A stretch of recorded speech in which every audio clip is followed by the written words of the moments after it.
Anaïs Aloix, en tant que coordinatrice du 36e Salon Prime Vert, quel bilan vous faites après le premier jour? Alors après ce premier jour, on est très content, on a du soleil, on a du monde, on a nos exposants qui sont contents et nos conférenciers aussi, les salles sont quasi pleines. Les bénévoles sont aussi au rendez-vous parce que tout ça c'est quand même une grosse affaire de bénévolat.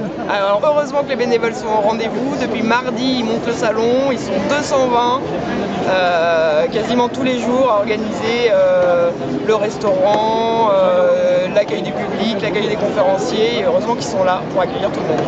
Un très grand nombre de rencontres, comment vous choisissez un peu tout ça? Parce qu'aujourd'hui l'écologie, on pourrait dire que non seulement c'est à la mode, mais c'est vraiment une actualité très cuisante. Alors nous on a un comité de sélection pour sélectionner les exposants, donc c'est pas parce qu'on fait la demande de prendre un stand à Prime Vert qu'on est accepté. On a plusieurs critères de sélection et on fait attention à ce qu'on prenne pas toujours, qu'il n'y ait pas une concurrence sur les mêmes produits. Et après au niveau du programme de conférence, on lit les livres des maisons d'édition et on choisit avec un comité de lecture les différents sujets qu'on va aborder.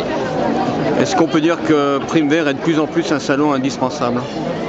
On aimerait bien dire ça, malgré la multitude de salons qui se développent. Oui, mais qui n'ont rien à voir avec Prime Vert. On reste un salon militant organisé par une association et des bénévoles, et c'est pour ça que je pense que les gens font la différence entre les différents salons.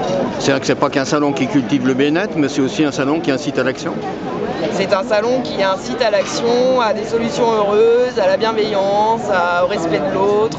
C'est un salon qui invite à trouver des solutions pratiques et idéologiques. Il y a plein de possibilités.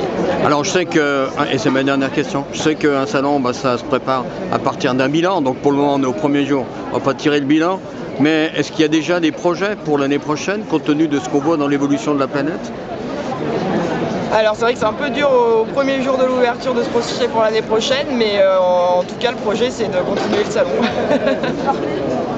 Dans la bonne humeur. Dans la bonne humeur.